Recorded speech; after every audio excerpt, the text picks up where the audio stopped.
mais il y a quoi que je me dis?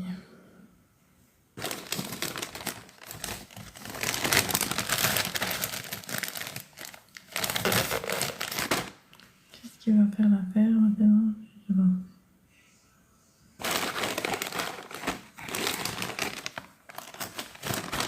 sais pas. Je sais pas. Je sais pas. Bonsoir, invité de la street. Bonsoir à vous. Invité de la street. Non, il demande l'invité. Maintenant, il est là. Ah bon, bonsoir.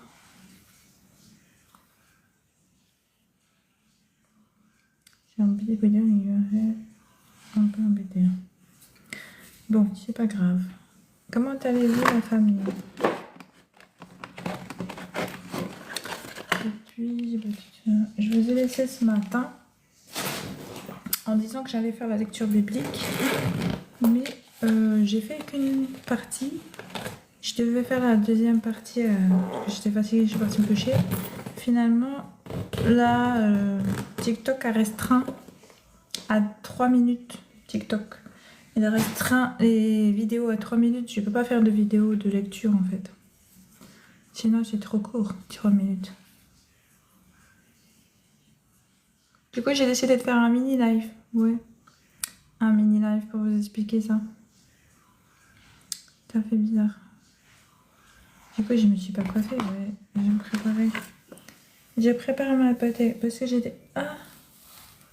Ma famille. J'ai dit, je fais un mini live. Bonsoir à vous. Coucou Owen. J'espère que tu vas bien. À la grâce de Dieu. Bonjour à vous. Qu'est-ce que je fais? Ah ben je me coiffe. Oui, c'est bizarre. Pourquoi tu te coiffes dans le live? Mais non, parce que c'était pas prévu que je fasse un live. C'était prévu que je fasse une vidéo de lecture, mais j'étais en train d'expliquer que je peux pas faire de vidéo de lecture car TikTok a restreint à 3 minutes. Tu es fatiguée? Non, je suis pas fatiguée. Je suis en pleine forme, par la grâce de Dieu. C'est comme ça. Là, je suis dégoûtée. C'est ta fait merveille. Oh non. Je me suis salie. Non, j'ai dégoûté. 2 secondes, je reviens. Je vais essayer d'essuyer ça, mais je crois que c'est un peu bon. Je me suis salie, j'arrive.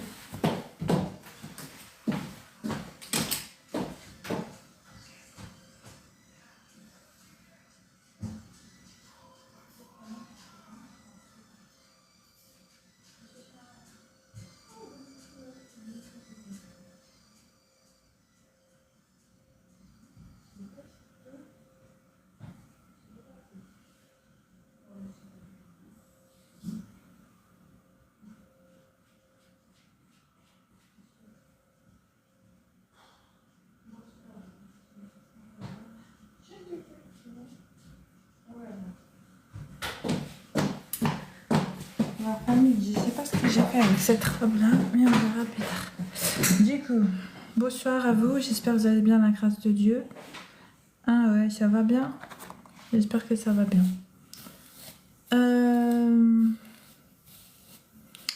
J'ai posé une... Oh bon. Après, on va parler vite fait. Hein.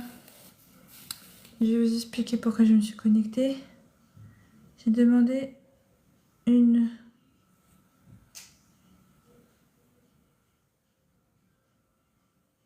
J'ai pas saisi la phrase. Non.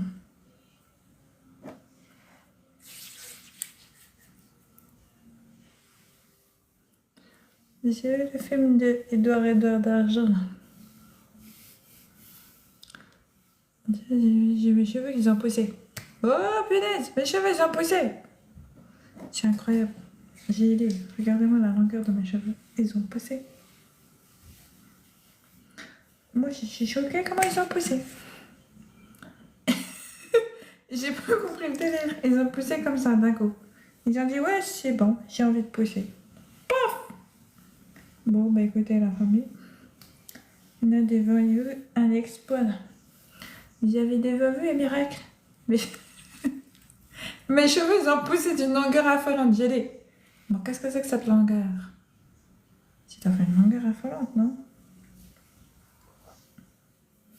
Ouais, t'as fait un truc de dingue. Bon, si j'ai dit, c'est moi seulement qui comprends c'est que dingue, c'est pas grave.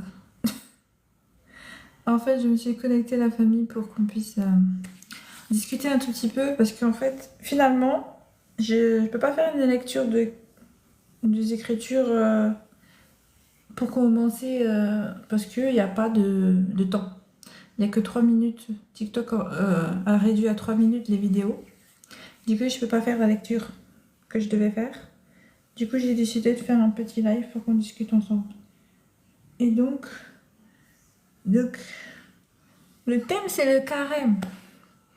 Oui, c'est le carême. Bonsoir. Oui, c'est mes cheveux naturels en fait. Comment j'ai des cheveux minces? Bah, bien sûr, c'est mes cheveux naturels.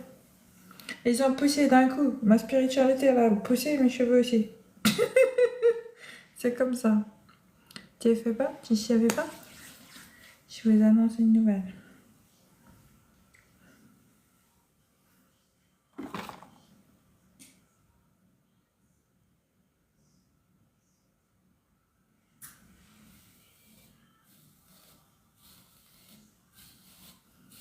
Moi, des fois, c'est pas.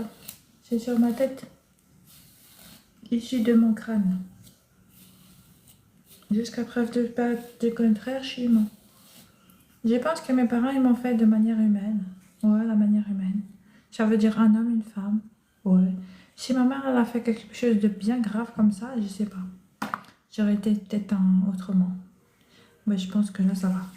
Ouais, je pense que c'est tout à fait bon.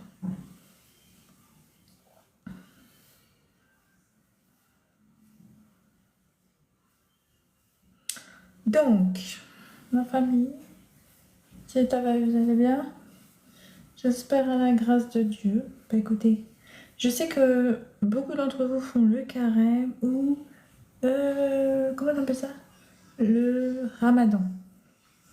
Bah, bonjour, j'espère que tout se passe bien pour vous, c'est le bon début, que tout se passera selon vos souhaits. Adieu.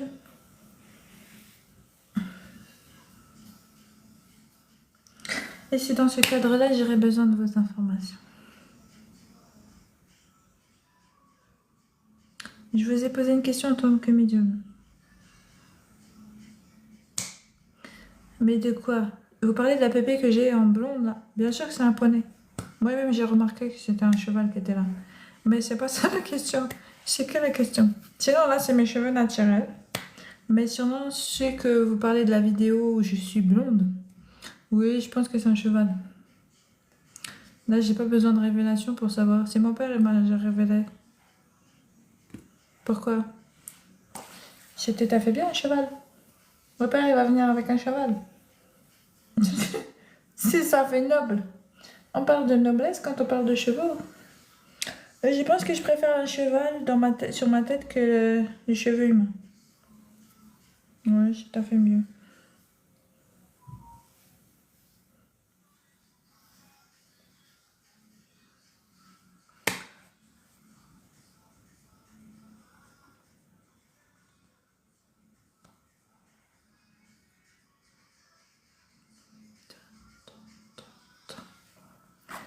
J'ai tout à fait bon. J'ai demandé une...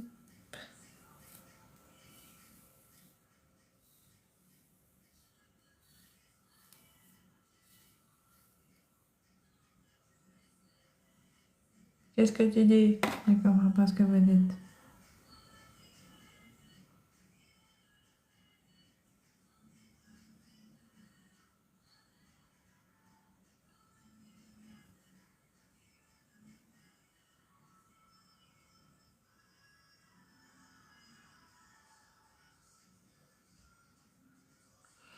Je suis pas médium, pardon. Je suis enfant de Dieu. Je sais même pas c'est quoi. Tout ce qui est divinatoire et tout, ça vous allez découvrir dans les Écritures, c'est dans Deutéronome, c'est interdit. Les médiums, tout ça. Consultez les hommes pour prédire l'avenir, sans passer par la volonté du Père, C'est un péché. Du coup, je suis pas dans ces trucs. Désolée.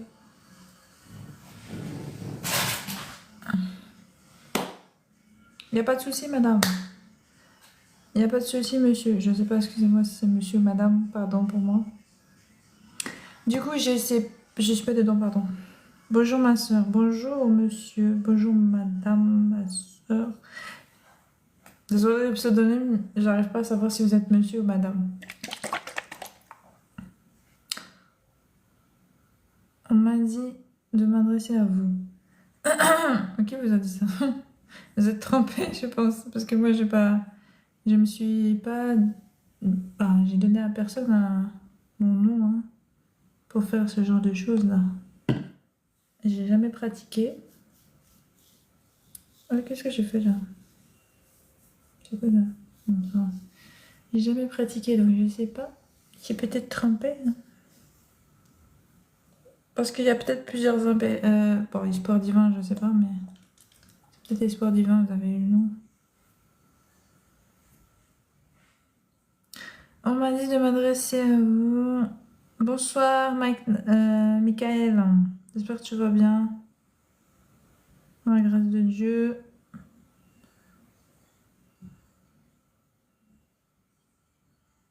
Merci pour les cœurs, que Dieu te bénisse. Est-ce que vous croyez en Jésus-Christ? Oui, je crois pas. Je sais qu'il est là, oui. C'est mon Dieu vivant. C'est un Dieu qui est présent dans ma vie. C'est mon Dieu qui est présent dans ma vie, c'est Jésus-Christ. Du coup, oui, je sais qu'il est vivant, je sais qu'il est là, je sais que c'est mon Dieu.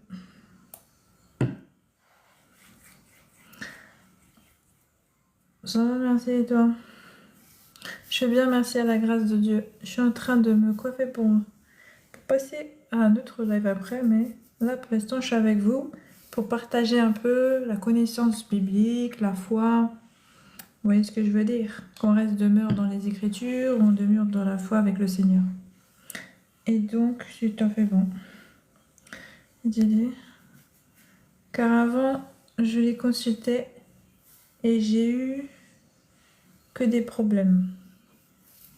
Ah, c'est possible parce que c'est des portes ouvertes à une spiritualité qu'on appelle des ténèbres. C'est ce qu'on dit dans les Écritures bibliques. Hein. C'est tout à fait que... On appelle... Il y a les esprits des morts. Donc ça, c'est les esprits de manière générale impurs. C'est tout ce qui sont morts lors de tout cours des siècles par rapport aux anges déchus et aux esprits impurs. C'est-à-dire impurs, c'est quoi? C'est trop compliqué de vous expliquer la famille. Il faut lire les Écritures bibliques, mais en gros, c'est des esprits impurs. Il y a les esprits aussi de divinatoires. Il y a les esprits de mort et les esprits divinatoires. Par contre, les esprits divinatoires, j'ai pas la révélation de c'est quoi. Honnêtement, je veux pas vous dire des bêtises parce que sans les Écritures, je préfère pas me baser. Il faut toujours étudier une prophétie, même si pas une prophétie, même si on a une révélation, il faut toujours l'étudier pour savoir si on a bien compris ce que Dieu a dit. Alors moi, je sais pas trop, mais dans Lévitique, il y a l'esprit de mort et l'esprit de divination, justement. Donc cet esprit-là, Dieu demande à ce que l'homme ne soit pas impacté par ces esprits-là. Donc on comprend que l'esprit de divination, ça veut dire qu'il est en train de prédire sur l'avenir. Donc je pense que c'est ce genre d'esprit-là qu'il faut que vous évitez. Parce qu'ils doivent traîner auprès des gens qui voient l'avenir, justement. Ils sont auprès des prophètes qui disent... Enfin, pas des prophètes, mais ils sont auprès des devins. Ceux qui disent prédire l'avenir. C'est en réalité des esprits de divination qui se cachent derrière afin que l'homme soit égaré, soit loin de la face de Dieu. Donc il ne faut pas les fréquenter, les divins, car en réalité, ils sont pas... ils ont ouvert des portes à des esprits malins. C'est pas des esprits que Dieu connaît ou que on est censé consulter, en fait. C'est pas de Dieu, car Dieu prophétise à travers son Saint-Esprit. et aussi à travers des prophètes qui sont reconnus de lui-même étant ses serviteurs. Bah, si c'est pas un serviteur de Dieu, bah c'est pas... Non, Jésus, bénis mes cheveux, s'il te plaît, au nom de Jésus. Ça peut pas être...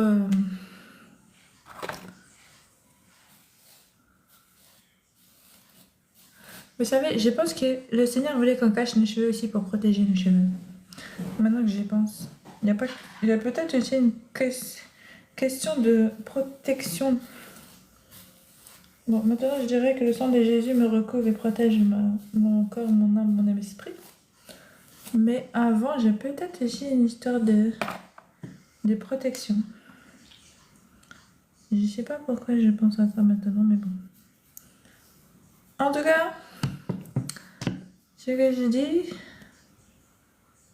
il ne faut pas consulter les divins, car c'est des esprits soit de mort qu'ils consultent.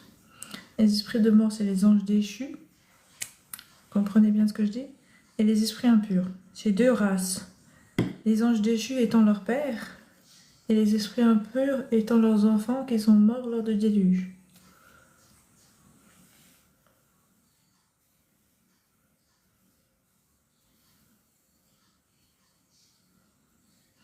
C'est des esprits morts, pourquoi? Parce que, en fait, c'est comme ça que Dieu les appelle. Pourquoi? Parce qu'à leurs yeux, à ses yeux, à les yeux de Dieu, ils sont déjà condamnés. Ils sont morts. Ils sont considérés comme étant morts, car leur sentence, c'est la mort. Mais c'est juste que c'est comme dans le couloir, en fait. Ils sont dans le couloir, ils sont dans l'attente. En attendant la mort, ils sont sur la terre, qui est leur prison. Et ils sont en train de purger leur peine, leur correction. Et cette correction se passe à travers la tentation aussi de l'homme. Ça sert aussi à ce que l'homme soit éprouvé afin de forger la foi de l'homme. Ça fait d'une pierre d'un coup, deux pierres deux coups, je ne sais pas comment on dit ça. C'est pratique pour le Seigneur. Parce que c'est comme ça. Hein? Donc la famille, c'est normal.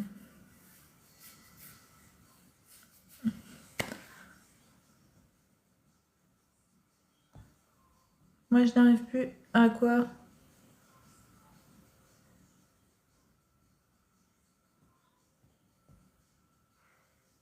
Alors, ma fille aussi... Ma fille aussi avait joué à cela, croyant qu'elle parlait à sa grand-mère. Non, en fait, c'était des démons.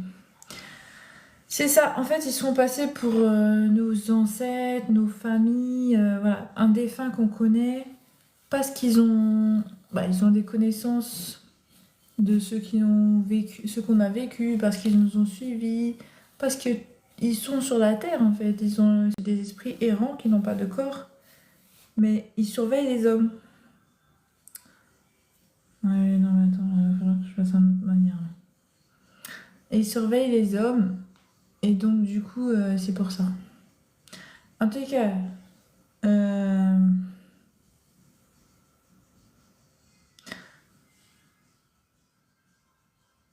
bonsoir Kabizar, j'espère que tu vas bien, la grâce de Dieu.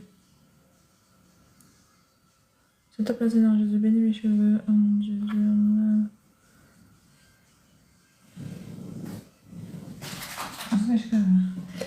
donc, ben merci, super, la grâce de Dieu. Ah, je sais ce que je vais mettre aussi. Attendez, bougez pas, je vais fortifier.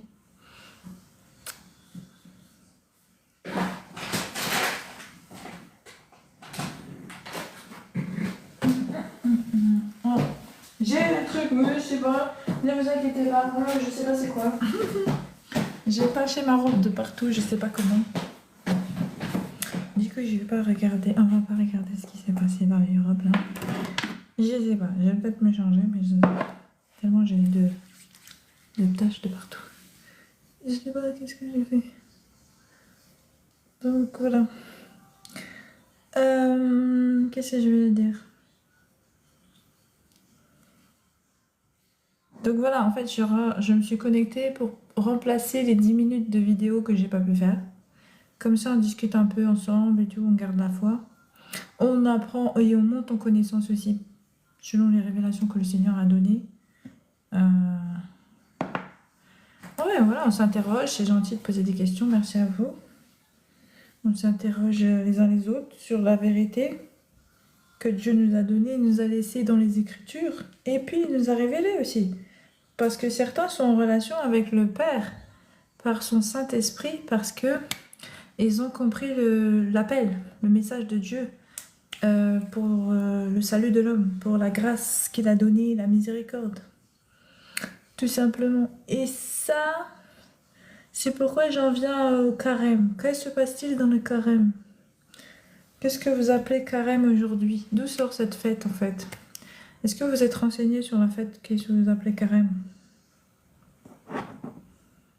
Je sais, bon, chacun sa religion. Mais justement, les chrétiens, ils ont une religion qui est carrément commune à la Bible, à la Torah. Donc je sais pas si c'est dans la Torah et j'ai raté, il faut me dire, parce que j'ai besoin de votre connaissance là. La carême, c'est quoi? Allons discuter ensemble du carême, s'il vous plaît. Quelqu'un peut m'expliquer c'est quoi le carême, s'il vous plaît?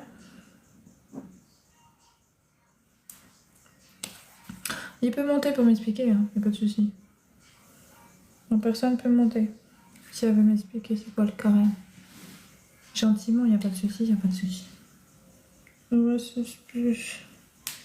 J'ai des petites questions à poser, qu'elle m'explique. À la grâce de Dieu, si Dieu le veut bien.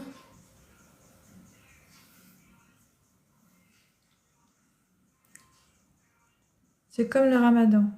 Ah bon? Bah, qu'est-ce que le ramadan alors, s'il te plaît? Si tu sais. Si quelqu'un peut m'expliquer le ramadan. Moi, je sais pas, j'essaie de comprendre. C'est quoi le ramadan? Et vous allez me dire, mais t'es pas chrétienne? Comment tu connais pas ça? Oh, c'est pas à l'église, hein. Je vais pas à l'église, moi. Je suis chrétienne biblique. Or, je sais pas où c'est marqué dans les Écritures votre carême. J'ai cherché, j'ai pas trouvé. C'est pour ça que je vous pose la question. Je me demande si c'est pas une fête païenne religieuse.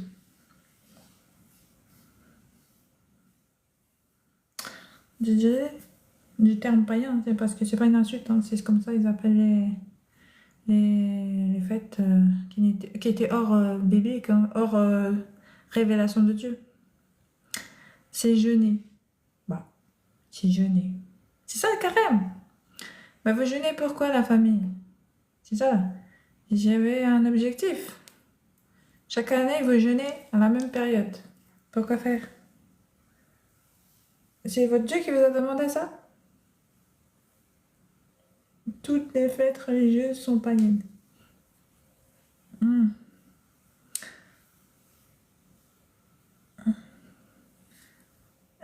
Est-ce que c'est votre Dieu qui vous a demandé de jeûner? C'est ce que je vous pose la question. Votre Dieu, votre religion qui demande? C'est la question que je pose. Est-ce que c'est l'homme qui demande ou c'est Dieu qui demande? Parce que si c'est l'homme, moi j'ai rien à dire, ça fait partie de votre religion, c'est vous qui l'avez choisi, c'est vos règles, c'est votre définition de la vie, c'est votre définition de votre relation avec Dieu. Parce qu'en fait, il faut toujours dissocier ce que Dieu dit de ce que l'homme veut ou fait pour Dieu. Moi, c'est comme ça que je fonctionne, hein, vous savez. Donc, comme là, je n'ai pas compris parce que j'ai pas trouvé ça dans les Écritures, et donc je pose la question tout simplement. Ben, c'est tout à fait vrai. Hein. J'ai cherché carême. D'accord, tu peux pas répondre.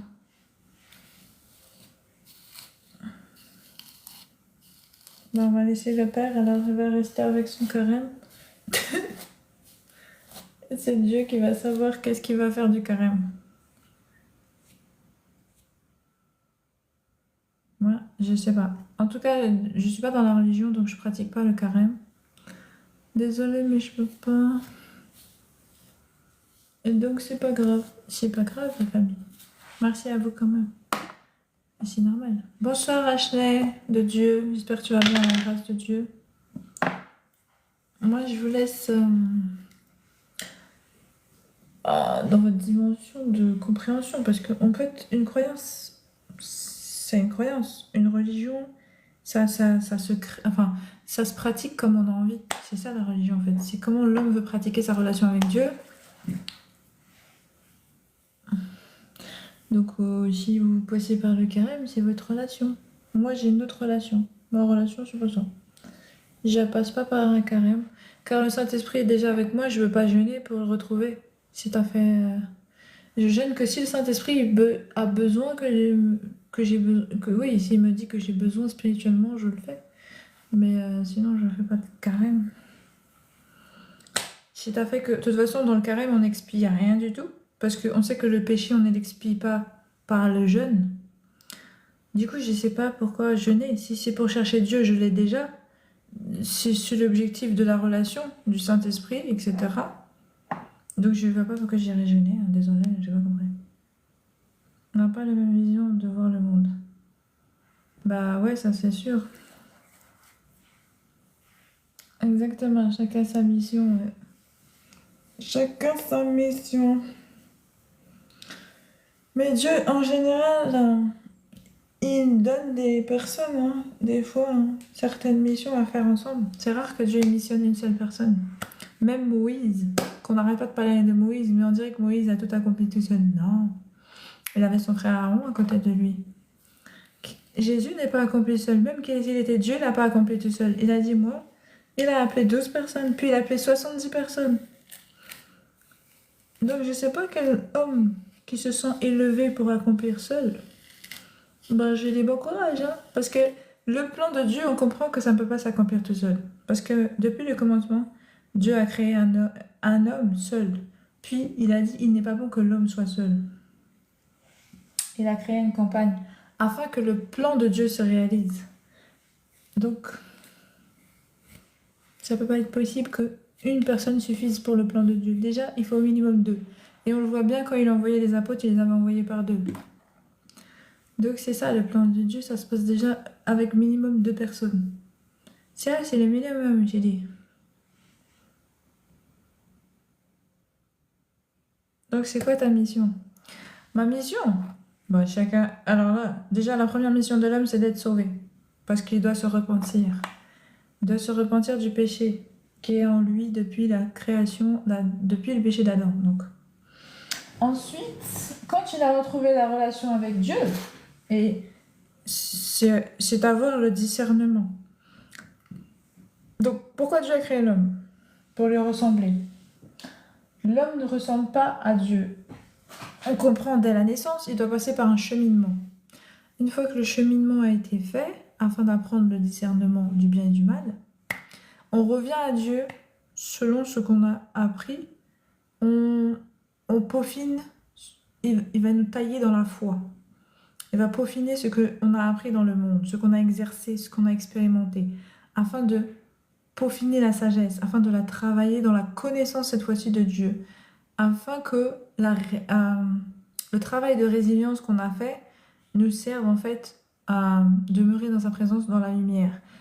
Quand il va venir à nous pour nous apprendre sa sainteté, à nous sanctifier dans sa sainteté, dans son amour, à travers son amour, à travers ce qu'il a à nous donner, à nous transmettre en tant que Dieu. Donc c'est quoi ta mission? Ma mission, c'est d'apprendre de Dieu afin de croître dans sa ressemblance. Et ensuite, c'est d'apporter cette lumière qu'il a mis en moi dans le monde. Selon sa volonté, c'est d'aimer les autres. C'est de partager charitablement ce qu'il me donne. Et après, c'est tout. La mission de Dieu, c'est ça ma mission. C'est le plan de Dieu pour ma vie. Et je ne vais pas vous donner la mission de Dieu pour ma vie. Mais ceci dit, c'est ce qui est mon plan. C'est le plan de Dieu. Et j'ai pas de plan autre que celui que Dieu a mis sur ma vie, en fait. Donc c'est le plan que j'ai. C'est d'être avec Dieu, marcher selon sa volonté. Être à sa ressemblance, voilà, tout simplement. C'est ça ma mission. Donc Morad, bonsoir, pourriez-vous toucher ma... je vois pas non. N'importe quoi. Je rejette. Cas bizarre, lol. Ouais.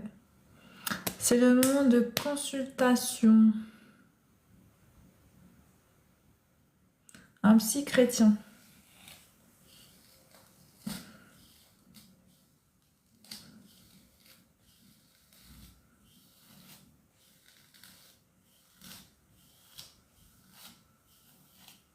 Tu sens l'esprit de qui? Des hommes. Parce que tu peux pas sentir l'esprit de Dieu, quand même. Donc, alors la famille, personne n'a... Ouais, bon, on va laisser le carême de côté, hein. Je pense que, ouais, hein, si t'en fais deux.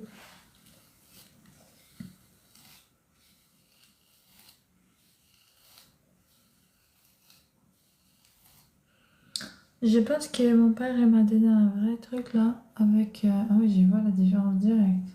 C'est un poussé d'un coup. Je sais pas, mais c'est incroyable. Mais je suis surprise. Bon, bah, c'est un gosse, hein. Je vais continuer de... Du coup, c'est pas mal. Merci Seigneur Jésus. Oh, j'ai tout fait d'eau. Eh, c'est pas mal, hein. J'ai vu conseil. En plus, j'ai vu vraiment un changement de texture aussi. Bref, c'est pas dans ce live là qu'on va parler de ça. J'en ai un autre. Il en parlera d'un autre. Donc là, si vous avez des questions, je suis là. La famille, on est ensemble. Si vous voulez qu'on discute du carême. Oui, parce qu'on était en train de parler du carême, on n'était pas dans la compréhension de la dimension de pourquoi. Selon ma relation, moi, j'ai pas à chercher Dieu, du coup, j'ai pas à jeûner. Selon ma relation que j'ai avec lui actuellement.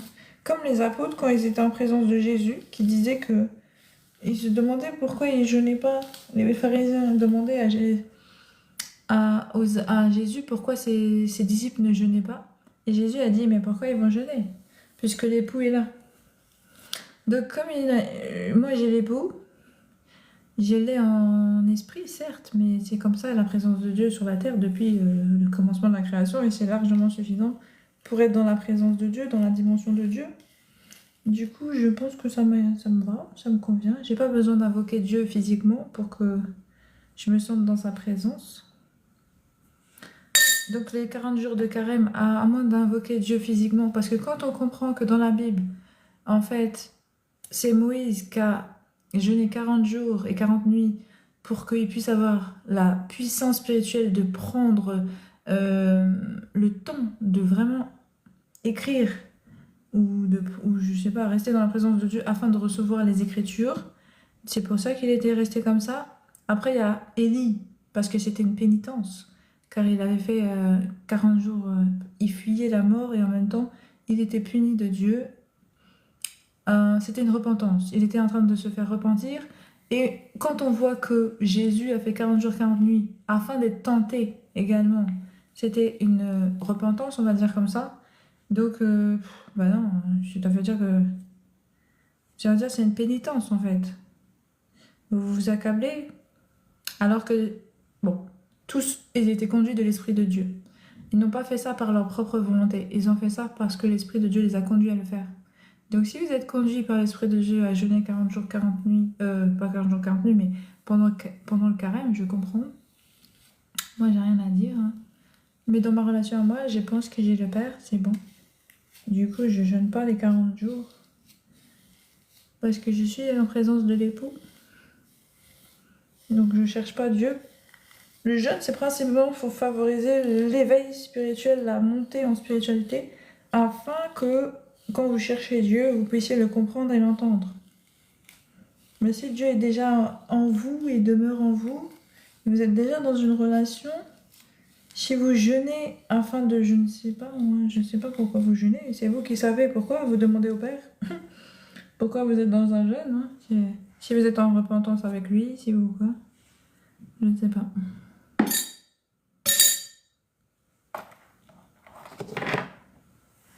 Je sais pas, je vois ce que je fais là, ça fait ça. Pourquoi ça fait ça? Je sais pas rien. Oh, si ça fait tomber sur moi. Pourquoi t'es noir? Ah, cette question elle est bizarre, hein. Je peux pas y répondre, hein, franchement.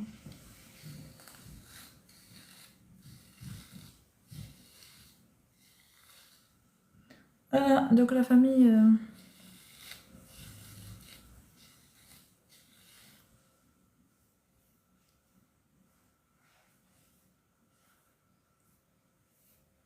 Et spécial.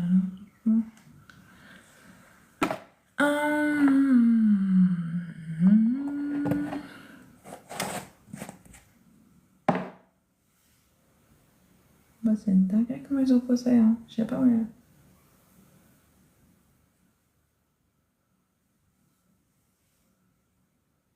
Famille, à part la Bible, pourquoi tu t'intéresses pas à d'autres ouvrages?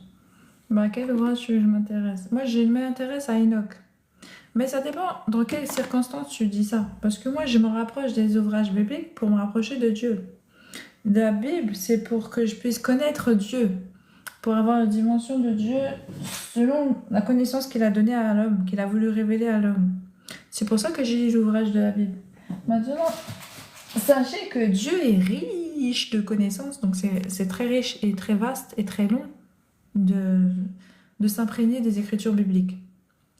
Surtout, malgré dans la dimension de Dieu, c'est encore plus long, parce que quand tu médites, il te donne à méditer encore plus dans sa connaissance à lui, il te fait des révélations, tu grandis, tu grandis.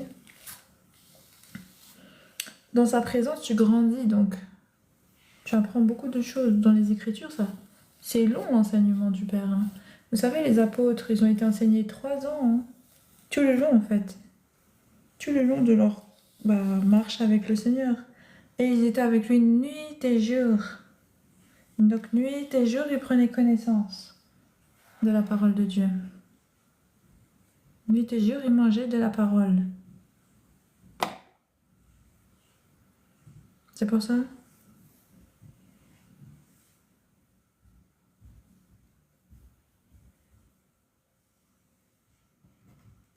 Sinon, je me suis intéressée à Enoch.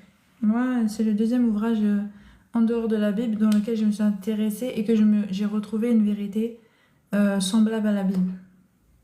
J'ai dit semblable, ça veut dire que la vérité est que dans la Bible, selon le Père, c'est là où tu le retrouves.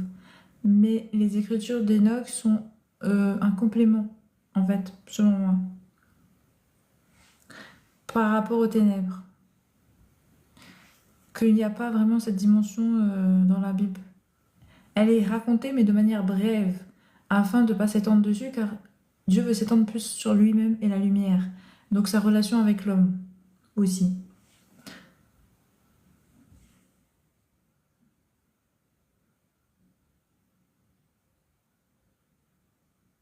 Bonsoir. Qui me marierai-je? Je suis de quelle origine? Bah, tu m'as donné un prénom, c'est pas le mien. Bah, je suis d'origine antillaise. Ou toi encore plus. Comment ça, tu dis quoi? Ne sois pas limité. À quoi tu veux dire? Que je me sur quel sujet?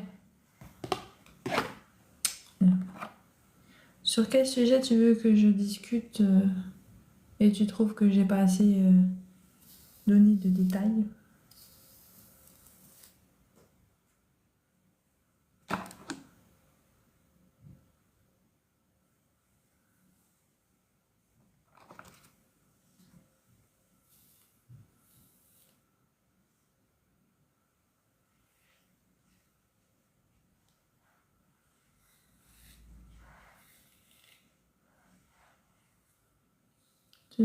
Tu te limites à la Bible.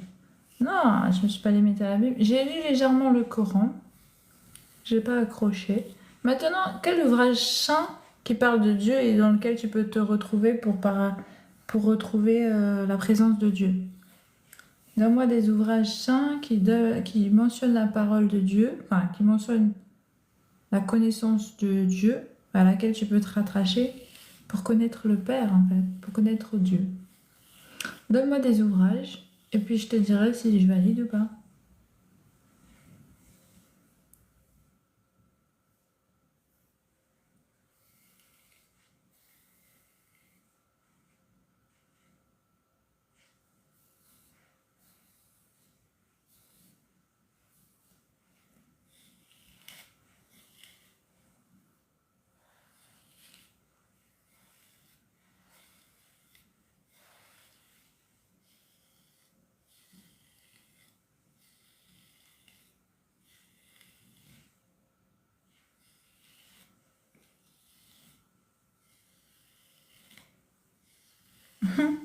T'en as pas trouvé, hein. Comme c'est bizarre.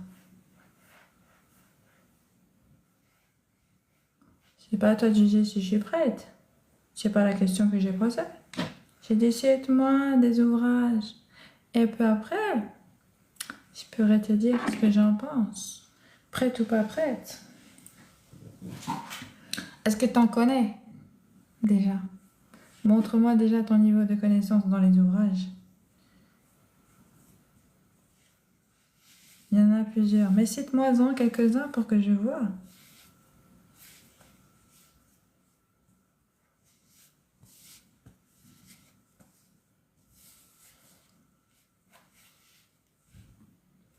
Si t'as fait... J'attends. Je suis curieuse. Oui, je suis curieuse. Faut pas croire. Je suis très curieuse, moi. Ça, c'est clair.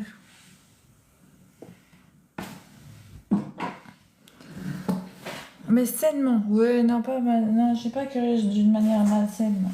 Je suis curieuse d'une manière saine. Ça veut dire que si c'est intéressant par rapport à la parole, si je sens que Dieu, ben, est dedans, je vais essayer de m'intéresser. Alors, cherche toi-même, je veux pas t'influencer. Pfff, d'accord. Merci beaucoup. C'est gentil.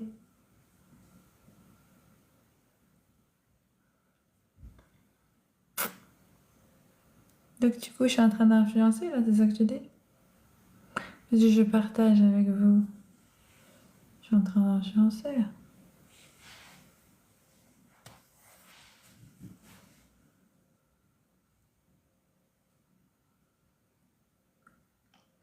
Après, je cherche rien. Moi, j'ai déjà trouvé. C'est toi qui veux me sortir de ce que dans lequel je suis. Mais je te demande qu'est-ce que tu me proposes pour remplacer dans quoi je suis parce que je vois pas. Pour moi, je suis dans le vrai. Je suis dans le bon. Je cherche rien du tout. Mais c'est toi qui me dis. Donc moi, je parle en fonction. Qu'est-ce que tu proposes d'autre?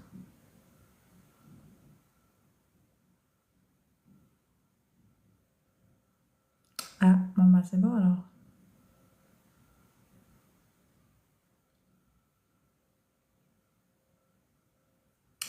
Donc voilà la famille. Ouais, c'était principalement pour vous dire que j'ai pas pu faire de lecture biblique. Deuxième partie, enfin deuxième vidéo si vous préférez, car il y avait que 3 minutes. Et sinon, j'aurais fait une vidéo là. Mais il n'y en avait pas. J'y pouvais pas de temps. Il n'y avait pas de temps. Du coup, j'ai décidé de faire le petit live, la famille. Alors, si vous avez des questions, si vous voulez qu'on discute d'un sujet en particulier, bah, n'hésitez pas à me poser des questions. Et puis après, on va voir ce qu'on peut pas, sur quoi on peut répondre, sur quoi on peut parler. Chacun a juste son monde. Exactement. C'est à fait vrai, la famille. Donc voilà.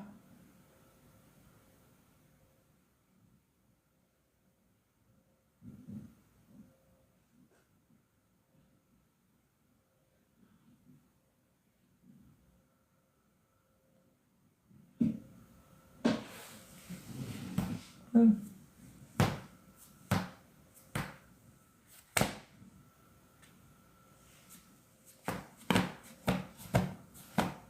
Le truc, il est très bizarre. La crème des fois. Bon. Un tapote, s'il vous plaît. Oh, quel bizarre, c'est gentil, merci. Ah, chacun a son... Voilà.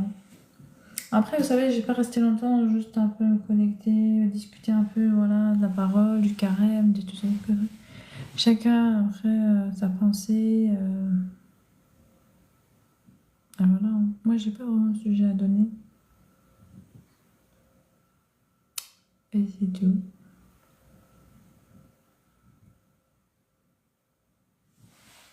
Je faisais principalement m'a dit ce que je pensais concernant bah, les écritures. Ce matin, j'ai beaucoup parlé. J'ai parlé pendant 4 heures, donc j'ai plus grand chose à dire en fait maintenant. C'est le père en fait, il a prêché ce matin en fait, voilà. Et il a même pas mentionné le carême en fait. Je savais même pas que c'était le carême la famille.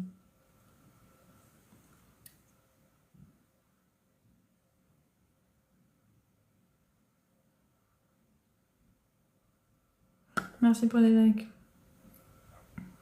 Du coup, il a prêché des théories concernant le carême. Et si après le live, j'ai vu d'autres personnes qui parlaient de ça. Vite fait, hein. C'est pas non plus... Je suis tombée sur un live d'une personne qui en parlait. Et j'ai regardé sur internet. Et après, j'ai pas trouvé que ça correspondait à ce que le Saint-Esprit me demandait. Du coup, j'ai laissé.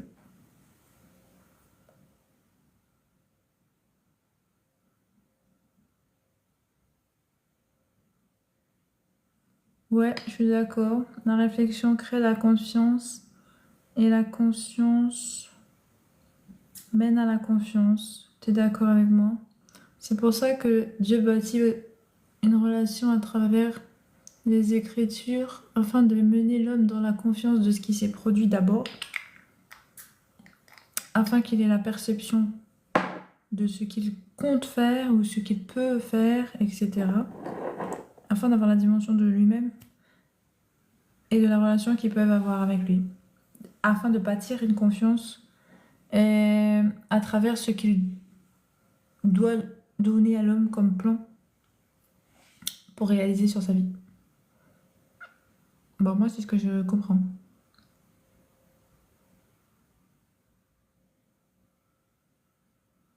Donc, on réflexionne sur les Écritures afin de bâtir la foi.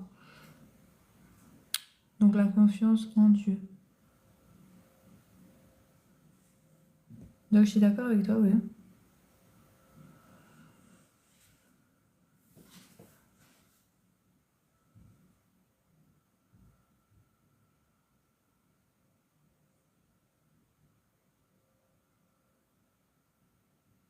Par contre, moi, bah non, c'est pas logique. Tu réflexionnes en toi-même et tu te fais confiance qu'à toi-même, c'est ça? Mais tu es issu de quelqu'un d'autre déjà. Tu comprends pas comment tu peux être ton propre Dieu. Tu es venu au monde par des êtres, qu'ils étaient venus au monde par des êtres, qui sont venus au monde par des êtres, ainsi de suite. Comment toi tu peux être Dieu dans cette chaîne? De quel type de Dieu tu parles en fait? Tu es supérieur à qui? Déjà tes parents sont supérieurs à toi.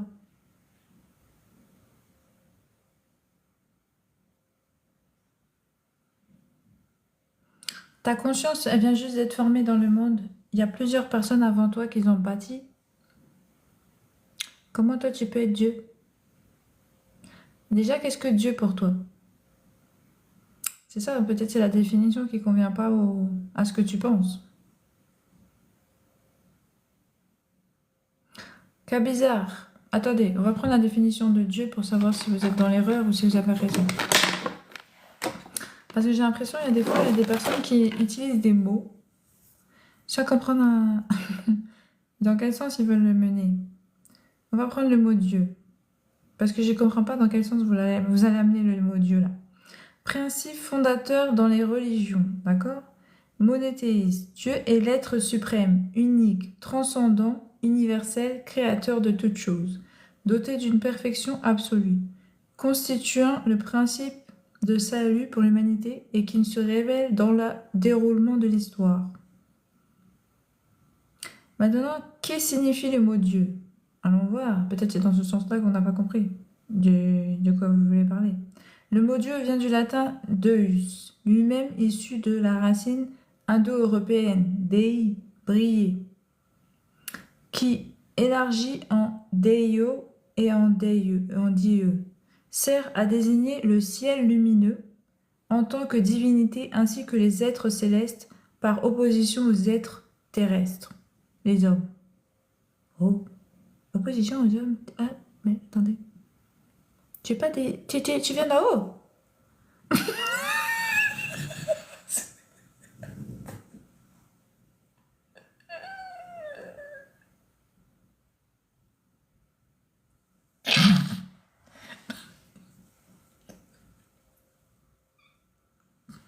Désolé, c'est pas moi. C'est pas moi qui rigole.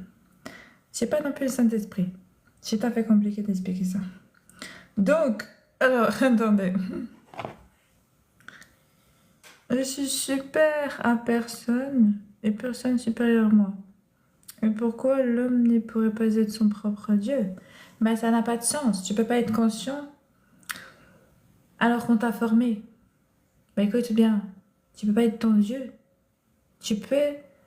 euh, tu es libre de toi-même, comme tout être vivant qui est libre de vivre et de mourir. Mais tu n'es pas ton Dieu. C'est pas possible, la famille. Comprends le mot Dieu, je viens de lire. Dieu est un être. Écoutez bien, on va changer encore de terme pour que vous compreniez. Dieu est un être ou une force suprême structurant l'univers. Il s'agit, selon les croyants, soit d'une personne, soit d'un concept philosophique ou religieux. Donc comprenez, vous êtes une conscience qui a conscience que vous existez et que vous vous dominez et que vous pouvez vous dominer et que vous pouvez avancer dans un sens ou dans un autre. Mais vous n'êtes pas Dieu. Et comprenez les gens, Dieu c'est supérieur à toute chose. Change de mot. Tu te trompes de mot. C'est pas bon. Il faut pas mettre Dieu dedans. Cherche de mots, un autre nom. Bah parce qu'il faut que tu sois le créateur de toi-même. Tu t'es même pas créé toi-même. Tu comprends? Dieu s'est créé, auto-créé lui-même. Parce qu'il est le numéro un, l'alpha, l'oméga. Mais vous, vous êtes créé par des enfants. Mais, par des gens. On vous a donné la vie. Comment un Dieu on peut lui donner la vie? Ça n'a pas de sens. Arrêtez vos bêtises, s'il vous plaît. Arrêtez ça, s'il vous plaît. C'est pas possible. Ah, parce que toi, tu te retrouves en toutes choses. Tu te retrouves dans les plantes et tout, et tout, et tout. Mais qu'est-ce qu'il te dit? Si Dieu est en tout, c'est qu'on est Dieu. Moi, qu'est-ce que tu dis? Moi, c'est bizarre ce que tu dis. Non, là, vraiment, ça va pas. Je comprends pas. Pourquoi tu penses comme ça? Chaque personne pense et se dirige. Chaque personne contrôle son corps, par exemple. Tu es Dieu, tu es le Dieu, tu es ton temple. Oui, si tu veux, c'est ton temple. Si tu veux, tu es le Dieu de ton temple. Voilà, si tu veux. Tu veux le Dieu de ton corps. Tu es l'esprit qui est... Ouais, si tu veux. Oui, si tu veux, parce que tu es la seule conscience qui peut contrôler ton corps. Et c'est même pas sûr, parce qu'on comprend qu'il y a des gens qui peuvent être possédés, hein. Ouais. Donc alors, comprends-tu que si tu arrives à ce stade-là, c'est un peu compliqué d'être Dieu encore. Bon, bah voilà. Déjà, comprends-tu? Même ton corps, c'est même pas sûr que tu le contrôles, toi. Donc, s'il te plaît, arrête.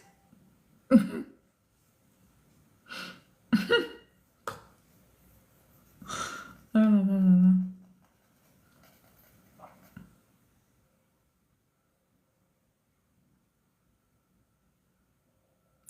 Bon, je vais changer. Donc, le bien et le mal, c'est la même entité voulue. Bon, c'est quoi ça encore?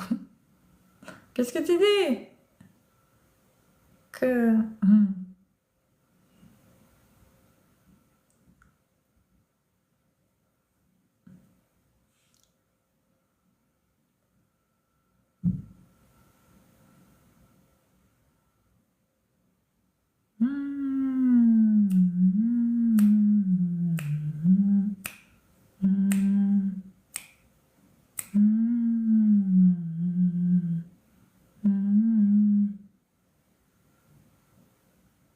C'est qui Dieu pour toi? Bah, c'est Jésus. C'est Jésus-Christ, mon Dieu.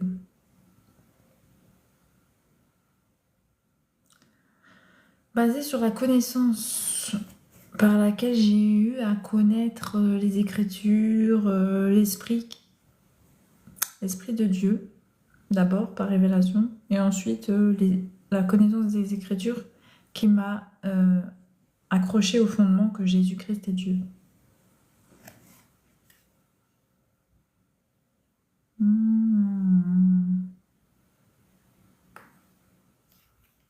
Et en plus, il est connu. Oh, il a une gloire que vous n'avez pas du coup en tant que Dieu. Vous êtes chacun votre Dieu, renfermé sur vous-même. Non, la famille, arrêtez s'il vous plaît. Donc voilà, du coup, voilà la famille. Du coup, bon, à 30, je vais arrêter. Qui t'a fait croire que c'était Dieu? Peut-être c'était Lucifer, le porteur de lumière. Alors, vous savez, ben, c'est pour ça qu'on parle de discernement. Euh, vous savez, dans le jardin, par exemple, Adam et Ève connaissaient Dieu. Par conséquent, ils ne pouvaient pas être trompés sur la nature de Dieu, ni... D'ailleurs, regardez le Satan là. Il n'a même pas essayé de se faire passer pour Dieu. Il n'a même pas essayé de tromper sur la relation entre Adam et Ève, car elle était aussi très, très fusionnelle. En gros, il a trompé Ève par rapport à son envie, son orgueil, son désir du cœur, par rapport à son cœur. Donc en fait, en réalité, on comprend que il tente seulement ce qui est déjà là. Écoutez-moi bien la famille. C'est pourquoi on vous dit que dans le monde, votre adversaire, c'est Satan, car il tente ce que vous êtes intérieurement. Comprenez ce que j'ai dit. Il n'a pas inventé quoi que ce soit. Il n'a pas inventé l'eau chaude, celui-là. Je vais le dire tout de suite. Non, pardon. Donc, du coup, il tente ce que vous êtes intérieurement. Et il tente ce que vous êtes dans les ténèbres. Alors que Dieu, il vous appelle à vous révéler dans votre lumière. C'est pas compliqué. Satan vous appelle à vous révéler dans vos ténèbres, ce qui est en vous. Et Dieu, qui est lumière, vous appelle à vous éveiller à sa lumière. Donc, qu'est-ce que Dieu a fait? Il a séparé l'homme des ténèbres afin de l'éveiller à sa lumière intérieure. Il l'a formé. Mais visiblement, l'homme, à la première tentation, est tombé. C'est qu'il n'est pas résistant. Il n'est pas suffisamment résilient à sa propre nature ténébreuse. Donc, qu'est-ce que Dieu fait? Il le tente jusqu'à ce qu'il soit résistant et résilient à sa nature des ténèbres. Et comme ça, il restera lumière. Est-ce que ça te paraît logique comme raisonnement? Alors, attends. Qui t'a fait croire que c'était Dieu? Peut-être c'était Lucifer, le porteur de bien. Donc non, Lucifer, il tente tes ténèbres. Dieu, lui, il t'appelle à la lumière. Donc si tu deviens lumière en présence de Dieu, tu ne peux pas être dans les ténèbres.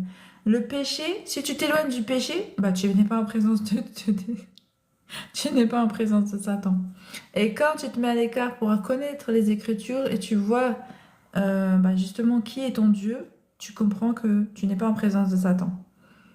Tu as le discernement du bien et du mal. Ce que manquait Adam et Ève dans le jardin. Car ils n'avaient pas connaissance, c'est ce que Dieu dit. Oh, maintenant qu'ils ont connaissance, ça veut dire qu'ils manquaient de sagesse dans le bien et dans le mal. Ils n'ont jamais connu le mal en fait. Ils avaient connu que le bien, c'était Dieu. Alors maintenant, ils étaient en présence du mal à travers Satan.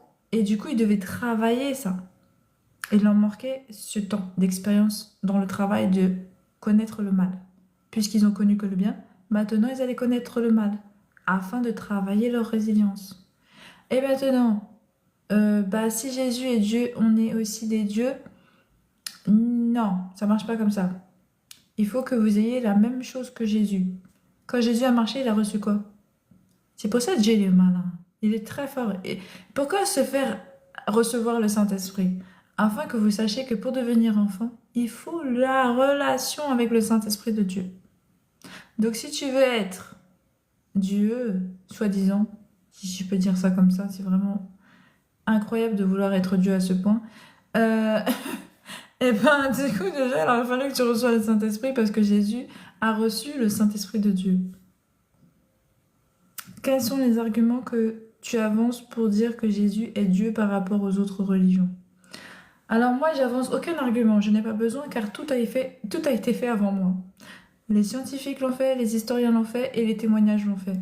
Bon voilà, je pense que j'ai tout dit. Maintenant, quel ouvrage atteste autant de vérité? Quel ouvrage donne une prophétie? Quel ouvrage donne la connaissance de la création avant même que l'homme soit formé? Et expliquer aussi bien ce qui s'est passé avant l'homme formé, justement. Il n'y a pas d'ouvrage qui donne ça. Et qui est aussi ancien.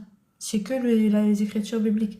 Donc quand tu parles de ces fondements-là et que tu continues dans la recherche, etc., et que tu lis les écritures et qu'en plus l'esprit de Dieu qui est depuis aussi la création avec l'homme qui a marché, qui a fondé tout ça,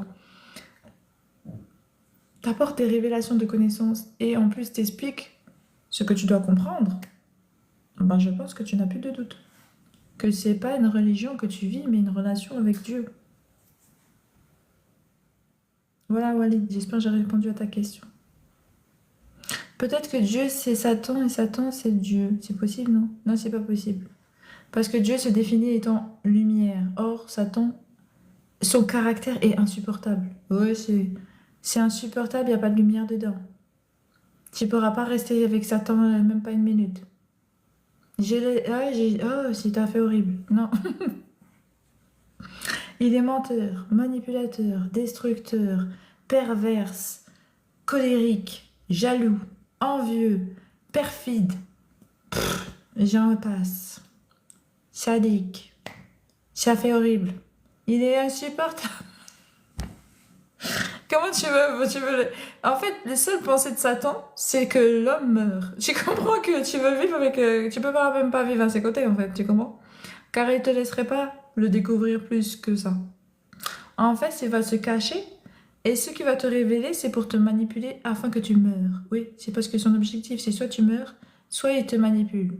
Soit tu le sers, soit tu meurs. Voilà, c'est ça Satan. Soit tu lui sers à quelque chose, c'est-à-dire à lui faire mal avec à lui et les autres, ou soit tu te tues. Voilà. Qu'est-ce que tu veux faire avec lui? Toi, toi, t'es un homme, tu marches avec qui? Tu vas marcher avec lui comment? C'est pas possible. Non, Satan, c'est pas la peine. Laisse tomber. C'est pas possible qu'il soit Dieu. Parce que Dieu, dans ce cas, il a un problème de, comment on appelle ça, de personnalité grave. Oui, il est bipolaire, plus que bipolaire, là. Si t'as fait qu'il est schizo. En fait, ça veut dire il a une séparation en lui-même entre son esprit de lumière et son esprit de ténèbres. Donc en créo, il peut pas être alpha, oméga, infini de création s'il est séparé en lui-même de cette manière de ténèbres et de lumière. Non, Dieu est équilibré. Voilà, il a la compréhension du bien, du mal. Il est justice. Il applique une justice afin que le mal ne domine pas sur la terre. Parce que sinon, vous savez, c'est compliqué la famille. Satan, il est trop ténébreux, hein. Il a trop de ténèbres en lui. C'est horrible. Je sais même pas comment. Je peux pas le supporter. Je peux pas le supporter, la famille. Je peux pas. Je sais pas comment vous faites pour même penser à lui comme étant un partenaire de quelque chose. Vous êtes sérieux? Je peux pas. Oh là là. Il est incroyable. Je comprends pas la personnalité de Satan. Vous comprenez pas la personnalité de Satan, j'ai dit. C'est incroyable. Pour marcher avec lui, faire des affaires avec lui. Bah, je sais pas comment vous faites. J'ai dit ça pour ceux qui se reconnaissent dans ça. Oui, oui, parce qu'il y en a qui se font des affaires avec lui. Il le convoque, il l'appelle et tout. Bon, c'est vous que vous voyez, c'est tout à fait normal. C'est vous qui sentez votre affaire. Donc, le yin et le yang. Mais oui, mais le yin et le yang, et que pour ceux qui ont un problème entre leur lumière et leurs ténèbres. En fait, le yin et le yang, c'est une recherche d'équilibre. C'est soit tu vacilles dans l'un, soit tu vacilles dans l'autre. Mais si on prenait le Dieu qui est unique et parfait, et donc il y a un équilibre parfait, donc même s'il avait les ténèbres en lui, ça s'annule. Est-ce que quelqu'un comprend ce que je dis? Comme il est parfait, donc il est parfaitement équilibré, donc il n'a pas de ténèbres, puisqu'il a... À la rigueur, tu pourrais dire qu'il serait neutre. Mais donc, étant neutre, il peut la capacité de faire un choix, car il est conscient de lui-même, car il est une conscience vivante. Donc il ne peut pas rester à l'état neutre s'il le désire. Il passe d'un état comme il veut à l'autre. Dans ce cas, sache qu'il est comme une balance. Et par conséquent, il a choisi la lumière. Donc c'est comme ça qu'il est devenu lumière pour l'éternité.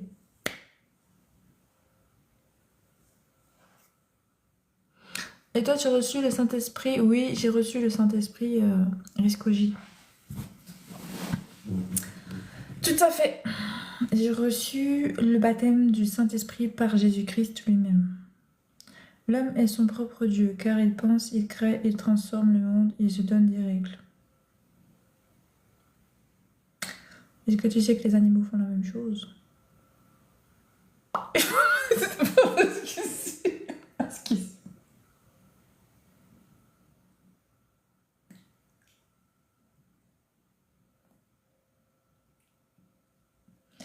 Bon, moi j'ai quitté parce que c'est pas si t'as fait, désolé. C'est pas gentil, ça suffit. Alors, donne des versets bibliques. À propos de quoi, Riscoji, sur quel sujet tu veux que j'appuie d'un verset biblique? Sinon, je veux bien, hein, y a pas de souci. Mais sur quoi? Tu as décrit Satan exactement avec les émotions de Dieu. What? Qu'est-ce que tu dis? T'as dit que mon père, c'est ça qu'il a... Non, mais ça va pas. Ah, si, ça va pas, quoi. C'est pas ça, mon père, hein. Sinon, il y aurait pas l'amour ici, il y aurait même pas la lumière, il y aurait pas la vie, t'imagines? Oui, tu as fait n'importe quoi. C'est carrément à l'opposé de ce que Dieu est. Sinon, il n'y aurait pas la vie. Ça, c'est les ténèbres, c'est la mort, direct. Tu peux pas survivre avec un truc comme ça, c'est désastre, c'est le chaos. C'est le chaos direct, ta famille. Chaos direct, avec un caractère comme ça, là. Il est chaos. Il est orgueilleux. En gros, le gros problème, tu donnes la définition de tout ce que je viens de dire, tu mets orgueil, c'est bon. Le gros problème de Satan, c'est qu'il a un orgueil surdimensionné. Oui, j'ai dit. Ah, un orgueil qui se prend pour Dieu. Donc c'est ça. JC Ozu, bonsoir. C'est exactement ça la problématique de Satan. C'est pourquoi il est comme ça.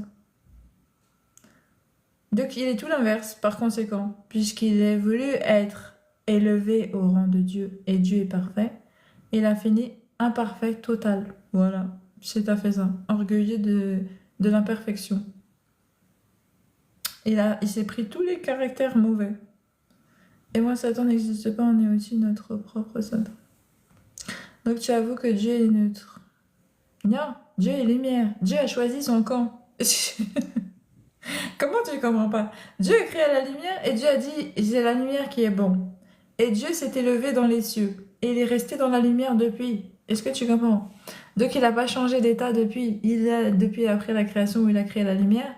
Et il a décidé que les ténèbres n'existeraient pas comme étant sa seule subsistance. Il a créé la lumière. Et il a choisi la lumière. Donc, il n'y a pas de neutralité. C'est la lumière directement, c'est tout. Il est passé d'un état à un autre. Obscur à lumière. Alors, c'est pas Dieu. Dieu est neutre. Mais lui, il a créé ce qui est l'opposé des ténèbres. C'est ce qu'on comprend. À la création, il y avait les ténèbres sans lumière. Dieu, lui, est l'esprit qui est neutre. Car il n'est pas dans les ténèbres. Il est hors des ténèbres. C'est pourquoi il a conscience qu'il y a des ténèbres qui l'entourent. Donc, étant une conscience en dehors des ténèbres, il a su créer ce qui est l'opposé des ténèbres, étant la lumière. Et cette création, il a décidé de l'habiter, de la vivre et voilà, de la faire régner, si tu préfères, là où il est. Donc, c'est lui la lumière du monde. Il s'est transformé en lumière en lui-même.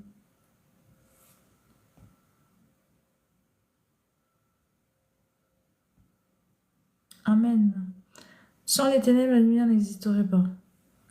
C'est une abomination ce que tu viens de dire. On comprend que les ténèbres, c'est l'absence de lumière. Est-ce que tu comprends?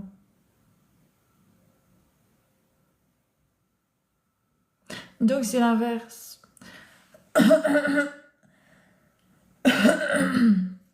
En fait, les ténèbres absorbent la lumière. Donc ce qui révèle les ténèbres, c'est la lumière.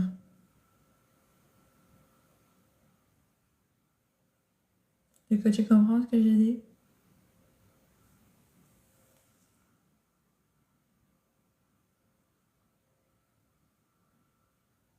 Donc ce qui révèle qu'il y a des ténèbres, c'est l'absence de lumière. Oui, la lumière, c'est les ténèbres. Non. Bon, c'est pas grave. Donc voilà. Et puis... pourquoi tu... Bon, c'est pas grave. Oui, je vais laisser comme ça. C'est pas grave.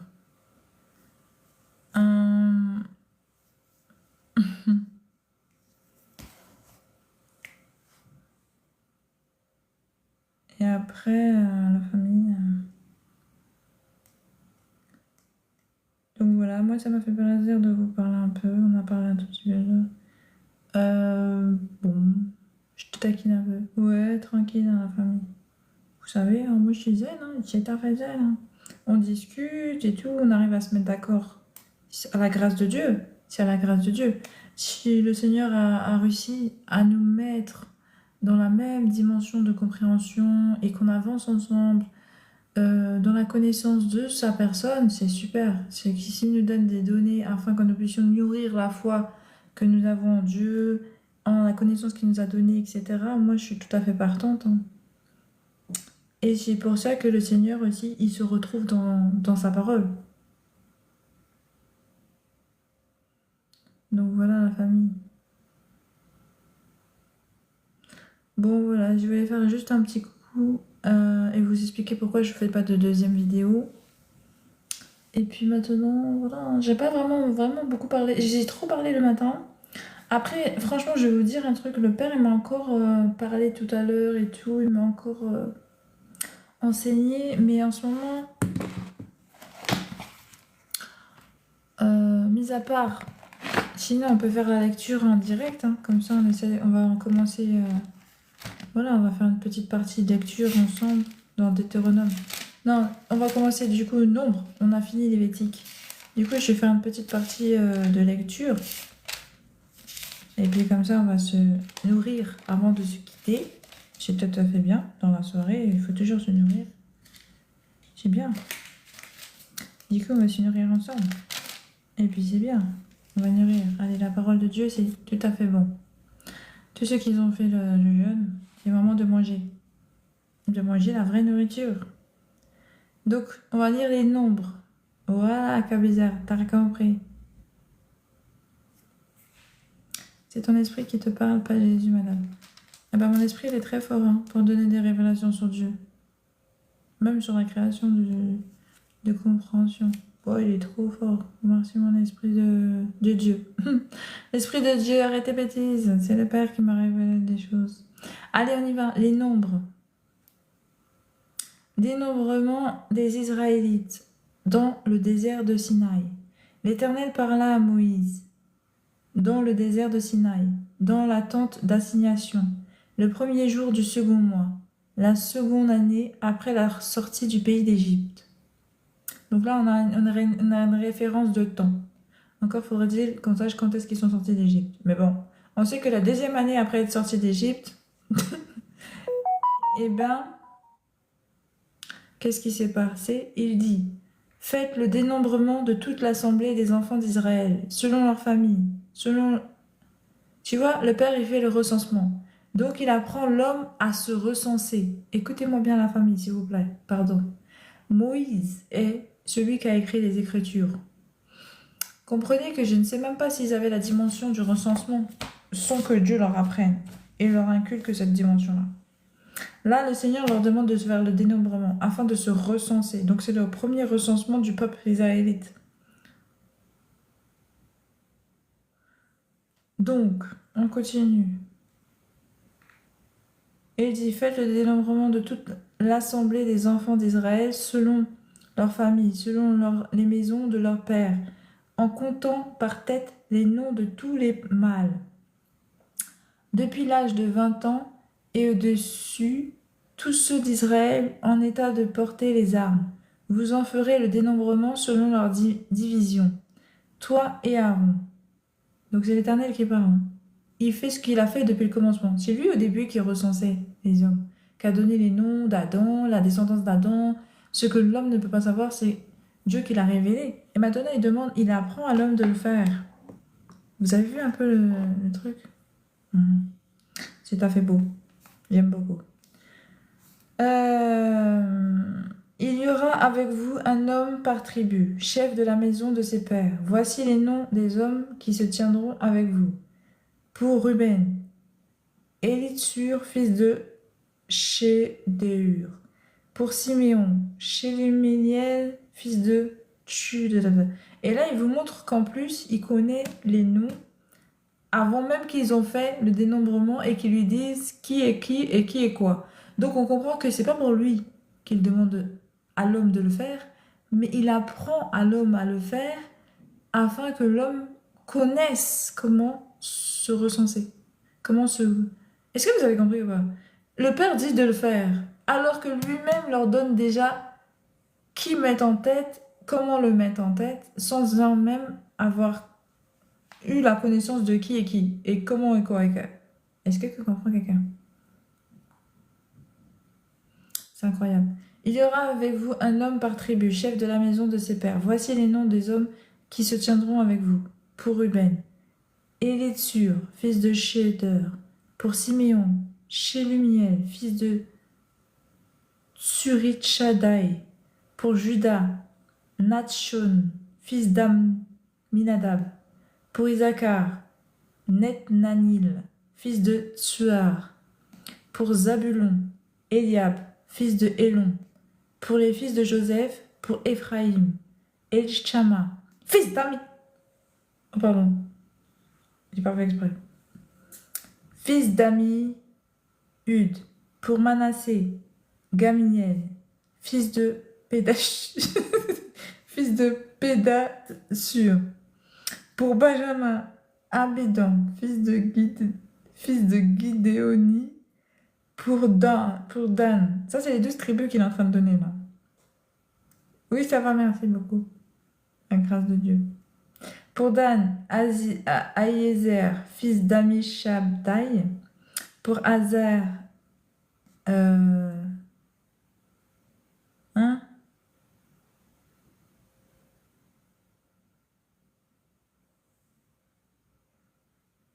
Ouais, ça va pas, hein.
Ah merde, j'aurais dû mettre. Ah mince, c'est pas ça. Je l'ai vu après le truc.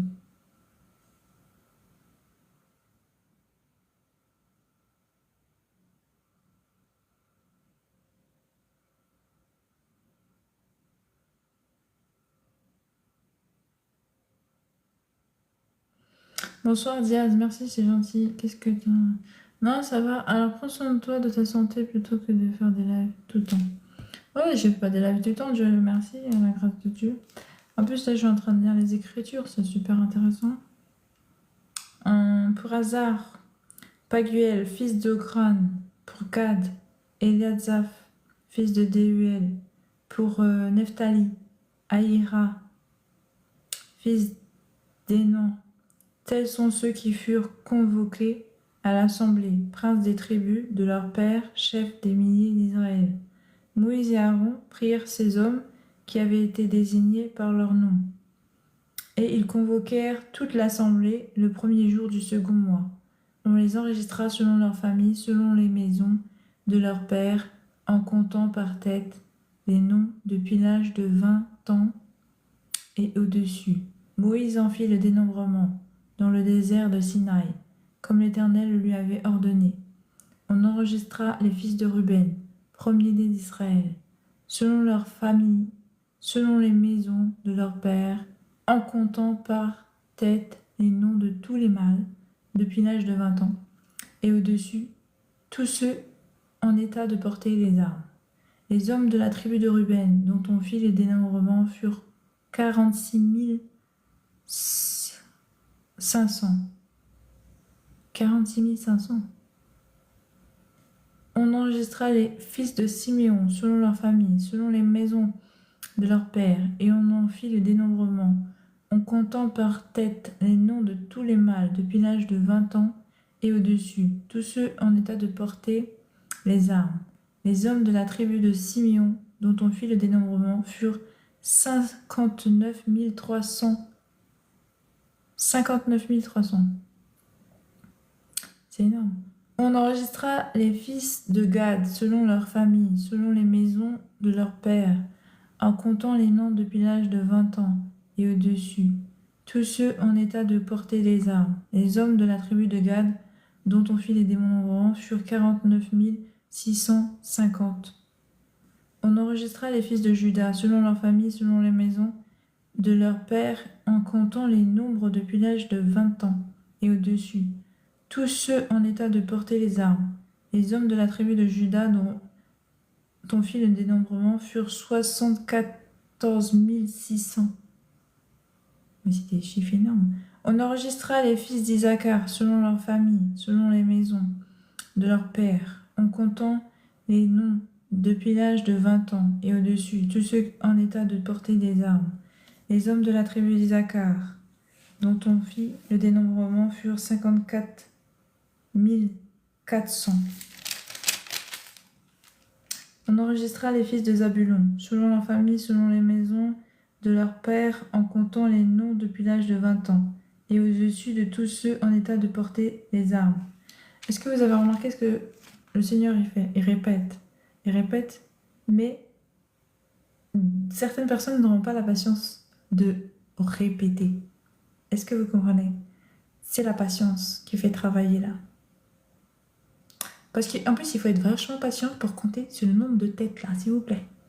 Excusez-moi, vous prenez conscience, il veut vous faire prendre conscience déjà du nombre de gens qu'il y avait dans le désert que Dieu a mené sans vivre, sans rien, pendant je sais pas combien de temps. On te dit, après combien de temps? Oh, la famille.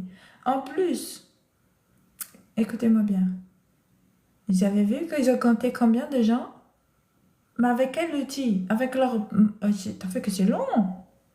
Ça doit être très long à compter ça. Ils ont 12 tribus avec des gens qui sont presque à 100 000... des chiffres incroyables. C'est tout à fait incroyable. C'est pour que vous preniez la dimension de l'ampleur de la chose. Et tu crois ça? Moi, je crois que c'est quoi? T'as une question, Asie. Moi, je t'en prie. Pose ta question. Enfin bref. Oh, c'est long. Et ça continue comme ça, exactement pareil. La seule chose ce qui change, c'est le chiffre. Et est-ce que quelqu'un va pas aller sauter? Je suis sûre que vous allez sauter l'écriture. Je vous connais la famille. Arrêtez. Vous allez sauter. Et tu crois ça? Vous allez directement aller... Oh, c'est bon, je m'en fous. Je vais sauter, je vais directement à... Eh ben c'est comme ça, vous allez passer à côté d'un truc important. Déjà, c'est la patience. Mais je dis, c'est pas grave. C'est pas ça que je suis venue vous enseigner, moi. Bonsoir Osiris, le Tchétchène. Comment vas-tu? J'espère que tu vas bien, la grâce de Dieu. Moi, je vais vous quitter. Ouais, c'est super intéressant. Ça ne m'a pas dérangé. Je peux aller jusqu'au bout. D'ailleurs, je ne sais pas si vous avez vu, mais c'est incroyable. C'est peut-être moi qui me trompe. J'ai l'impression que... Enfin bref, ma famille. On va y aller. J'ai lu la Bible, c'est intéressant. Tu as lu l'entièreté de la Bible ou juste quelques passages? Très belle avec les cheveux naturels. Oh, merci Osiris, c'est gentil. Que tu t'es béni, ça. Merci beaucoup. Ah bah écoutez, la famille, qu'est-ce que vous voulez? Très belle avec tes cheveux naturels. Merci beaucoup. Bon bah, bonne soirée. Merci, c'est gentil. À la grâce de Dieu, j'ai quelques petits trucs à faire. Moi, j'ai trouvé ça très... Vous avez vu la différence? Comment ça a calmé l'atmosphère de lire les Écritures? Est-ce que vous sentez le Saint-Esprit descendre sur vous? Comprendre qu'il vous entoure. Quand la parole est prononcée, Dieu se manifeste puissamment dans la présence des gens. C'est-à-dire, lisez les Écritures. Quand vous voulez vous approcher du Seigneur, éloignez-vous du bruit, du monde, intériorisez et méditez les Écritures. Et vous verrez que si le Seigneur ne va pas s'approcher de vous. Avec le temps. Et vous demeurez dans la persévérance dans les Écritures, même si vous ne comprenez pas. Comme le Dieu bien.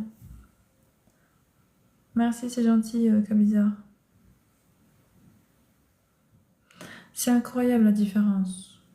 Saint-Esprit t'apaise, c'est doux. Il est doux, il est d'une douceur. Et vous pensez que le Père est amour, hein? S'il vient à vous, c'est dans l'amour, la famille, afin de vous transformer dans le même état qu'il est. On vous a dit que vous serez à la ressemblance et à l'image de Dieu. Ah, essayez de comprendre. Est-ce que vous pensez que Dieu est difficile, c'est dur, c'est tortureux, c'est... Mais non! C'est doux, c'est l'amour, c'est la paix, c'est la joie. Qu'est-ce qu'il a dit? La sagesse, l'intelligence. Il n'y a que du positif avec le Père. Voilà, Job. Bonsoir. Pourquoi je dors pas? T'as vu, il est 21h49. Si t'es fatigué, tu peux... Moi, je suis pas fatiguée, merci, c'est gentil. Mais ceci dit, comprenez la famille. Il est là pour vous apprendre à lui ressembler avec amour. Car il a dit, il a donné toute son affection à l'homme à la croix. Maintenant, il est venu aussi éveiller l'homme à ce qu'il doit être. Par contre, l'homme doit se faire violence. Mais Dieu sait que vous devez vous faire violence pour sortir des ténèbres et rentrer dans une forme de lumière. Et c'est pour ça qu'il veut vous fortifier et vous donner son amour pour le faire. Parce que c'est votre travail. Hein. C'est pas le travail de Dieu qui est là. C'est même pas, c'est pas son objectif, lui. L'objectif, c'est votre objectif. Mais Dieu veut vous fortifier dans cet objectif afin d'être sûr d'avoir un peuple à ses côtés. Car s'il ne le fait pas, il est sûr de ne pas avoir du tout de personnes à ses côtés. La famille. Donc voilà. Pardon, excusez-moi. En tout cas, merci à vous de m'avoir écouté. Merci pour ce partage. En fait, on peut continuer les écritures aussi. Mais je pense que je vais m'arrêter là. Je pense que je vous ferai la lecture. Ça sert à rien qu'on commence. Et puis de toute façon, je ferai une vidéo. Ça fait partie en tout cas des écritures qui vont être bientôt sur le compte. C'est nombres. On va entamer les nombres. Et ensuite, on attendra Deutéronome. Et je pense qu'on aura terminé. Donc voilà. Parce que franchement, après Deutéronome, il y a quoi? Après, on rentre dans les rois. Vraiment, c'est la conscience. On rentre vraiment dans la compréhension israélite. Vraiment du peuple. C'est vraiment leur... Donc là, vraiment, c'est une dimension que le Père peut vous donner en dehors de la dimension générale. Là, c'est vraiment la dimension générale pour comprendre qu'est-ce qui a été fait à la croix. Quel sacrifice, de quelle manière, comment Jésus-Christ a été proclamé par Dieu agneau. Pourquoi il est l'agneau de Dieu. Comment son sang a purifié l'homme. Parce qu'on comprend que c'est ce qu'il explique dans les Lévitique. Les Lévitique, on nous explique qu'est-ce que l'expiation des péchés, comment le faire, etc., etc. Donc on comprend comment Jésus-Christ a fini à la croix et dans quelles circonstances, pour quel but. Merci beaucoup, repose-toi, oui. Merci Kabizar, je me reposerai. Et donc voilà. C'est pour vous donner une dimension que Dieu a voulu que je vous donne par les Écritures, des Écritures lévitiques et ensuite de Nombre et Deutéronome pour les malédictions, les lois, les commandements, la sainteté de Dieu, la marche avec le Seigneur. Tout c'est des compréhensions sont à travers les Écritures qu'on va lire après. Mais pour la dimension de l'expiation du péché à travers la croix, on a la dimension qui sont un peu dans la prononciation de Lévitique, le sacrifice, le sacrificateur, etc., etc. La relation que tu peux développer après le péché, enfin quand le péché a été retiré. En gros, on te montre que le péché sépare l'humanité de Dieu. Pourquoi ? Parce qu'on voit que le peuple israélite n'avait pas la face de Dieu, ne voyait pas la gloire de Dieu. Il n'y avait que les sacrificateurs qui étaient dans la présence de Dieu et voyaient la gloire de Dieu. Mais quand le peuple a pu expier ses péchés à travers la demande de Dieu de sacrifier un animal exclusive, hein, c'est une demande exclusive de Dieu de dire je vais me montrer ma gloire au peuple, sacrifier et baptiser tout le peuple de ce sacrifice, afin qu'ils puissent voir ma gloire. Et là, Dieu s'est manifesté à eux, car ils étaient purifiés à travers le sacrifice. Maintenant, après ça, ils sont retournés à la normale, c'est-à-dire uniquement le sacrificateur, les hommes qui déposaient leurs animaux pour l'expiation des péchés, etc. etc. Mais on comprend que comme l'animal n'est pas quelque chose d'éternel, c'était quelque chose de ponctuel, donc ça ne permettait pas à l'homme d'avoir la présence de Dieu constamment. Or que Jésus-Christ étant Fils de Dieu, étant ressuscité, son sacrifice devant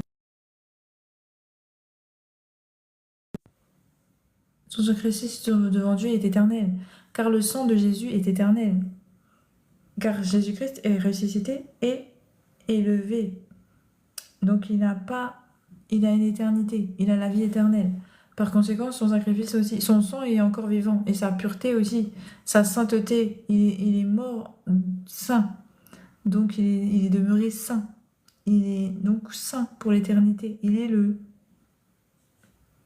l'agneau de Dieu, si ça fait pour l'éternité. Donc il n'y a pas besoin de sacrifice expiatoire, car Jésus, le nom de Jésus, dans le nom de Jésus, dans le sang de Jésus, il y a l'expiation du péché de l'homme. Bonsoir Mato, j'espère que tu vas bien, la grâce de Dieu. Fais attention à ton sang. Mon cerveau va très bien, merci beaucoup. La grâce de Dieu. Donc voilà, je voulais savoir qui est Lilith pour Dieu. C'est qui ça? C'est pas dans les écritures bibliques. Moi, j'ai pas cette connaissance en tout cas. Mato, je sais pas où tu as appris le mot Lilith. Je n'ai pas ce terme-là. À moins que tu peux me donner le verset et le chapitre qui concerne Lilith dans les écritures bibliques, parce que moi je connais pas. J'ai pas vu en fait, j'ai pas encore lu ce passage qui parle de Lilith. Sinon j'aurais bien voulu te répondre, mais j'ai pas de notion, de connaissance sur Lilith. Donc je peux pas t'aider sur ce coup-là, pardon. Regarde sur ton téléphone. Bah, c'est biblique. Attends, je regarde.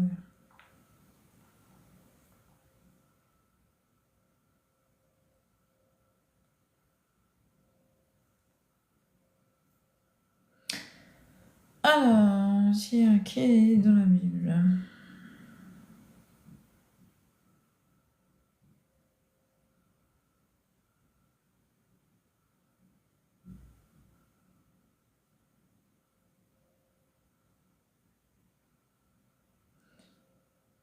Pourquoi ne parle-t-on pas de Lilith dans la Bible? Bizarrement, on ne parle pas de Lilith dans la Bible, donc je ne vois pas comment j'aurais connu Lilith. Hein.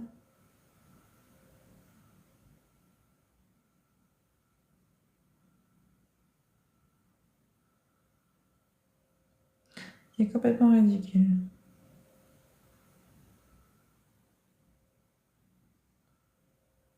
C'est écrit où ça? Je suis même pas sûre que c'est écrit dans Enoch. Je sais pas quelle invention ils ont été faire encore. C'est dans aucune écriture ni biblique, ni Enoch, j'en suis sûre qu'il ne parle pas de ça. Car Dieu ne... Bon, je sais pas. Elle était la femme de Dieu avant, c'est n'importe quoi. Alors toi, t'as inventé. Mato, il parle de Adam, toi tu dis carrément de Dieu. Dieu n'a pas de femme. Dieu n'a pas de femme. Dieu n'a pas de femme. Donc ça, c'est des... Après, il faut pas croire tout ce qu'on croit sur les... Enfin, tout ce qui est écrit sur les réseaux. Il faut quand même se baser sur quelque chose de concret. Parce que là, franchement, j'ai l'impression que c'est des petites personnes qui ont écrit ça. Des personnes qui ont une écriture... Enfin, qui ont des connaissances un peu... qui veulent détourner des vérités, on va dire. Regarde bien ici sur Google les références des textes. Oui. Sur quoi qui s'appuie, sur qui. Regarde bien aussi, s'il te plaît. Donc voilà. Merci à vous en tout cas de m'avoir pour cet échange et tout, pour qu'on a partagé la parole de Dieu ensemble. Maintenant, je vais vous laisser et puis je vous dis bonne soirée à vous, que Dieu vous bénisse. Merci pour... Oh, je suis allée. Oh, j'en ai marre. Pourquoi j'ai Charlie encore? Si t'as fait un gênant. Je pense que une fois il est là. Bon, c'est peut-être pas vrai. Bonne soirée à toi. Merci Mato, bonne soirée à toi. Bonne soirée Kabizar. Que Dieu vous bénisse la prochaine fois si Dieu le veut. Allez, bye bye. Prenez soin de vous et que Dieu vous protège. À la prochaine la famille, si Dieu le veut. Bye bye. Merci Delmazo, Jean-Charles. J'espère que Dieu vous protège et vous bénisse dans le nom de Jésus. Bye bye, bye bye. Bonne journée, bonne soirée à vous tous. Que Dieu vous protège. Bye bye.